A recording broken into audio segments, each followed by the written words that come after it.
recite an excerpt of President Barack Obama's 2008 election night victory speech. President Obama is the 44th and current President of the United States. He is the first African American to hold this office.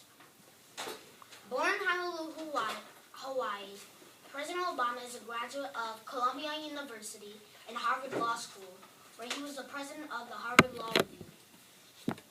And now, I will present to you a portion of President Obama's 2008 election night victory speech.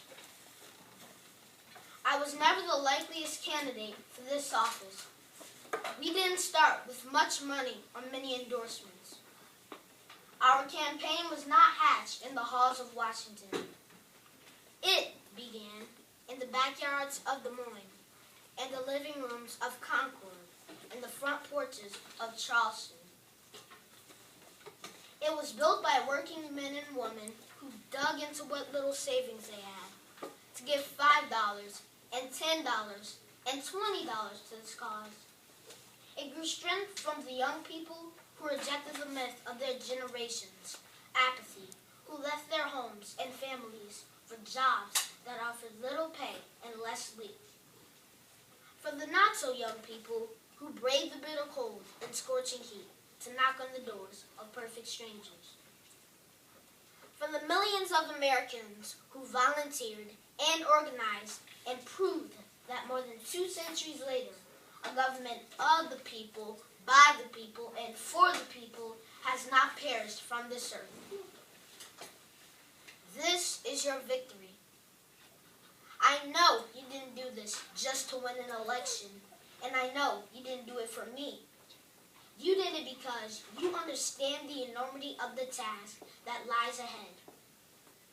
For even as we celebrate tonight, we know that the challenges that tomorrow will bring are the greatest of our lifetime.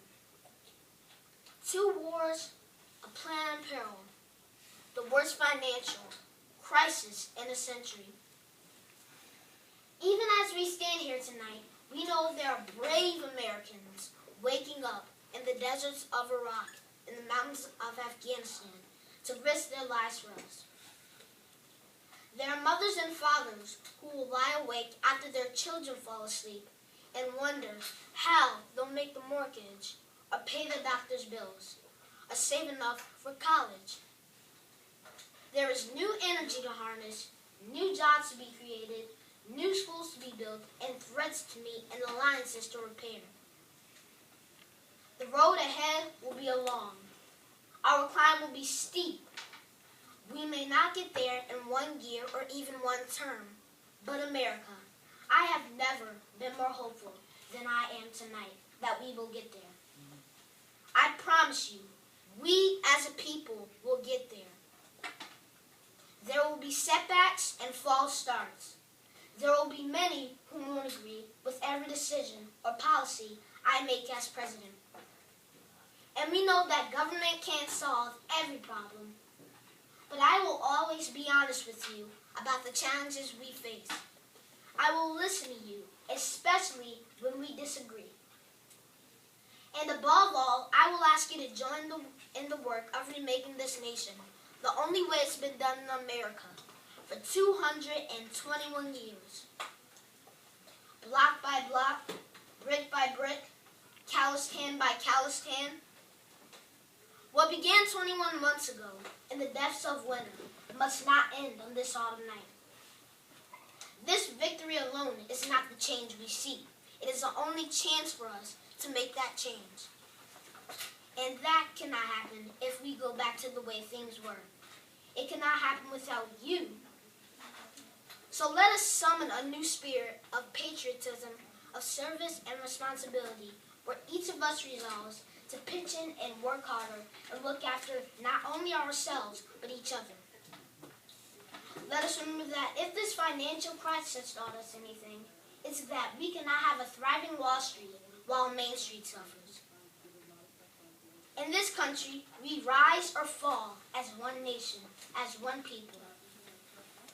Let us resist the temptation to fall back on the same partisanship and pettiness and immaturity that has poisoned our politics for so long.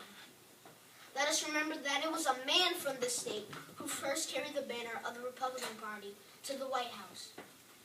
A party founded on the values of self-reliance, individual liberty, and national unity. Those are all values we share, and while the Democratic Party has won a great victory tonight, we do so with a measure of humility and determination to heal the divides that have held back our progress. As Lincoln said to a nation far more divided than ours, we are not enemies, but friends. Though passion may have strained, it must not break our bonds of affection. And to those Americans who support, I have yet to earn. I may not have won your vote, but I hear your voices. I need your help, and I will be your president soon.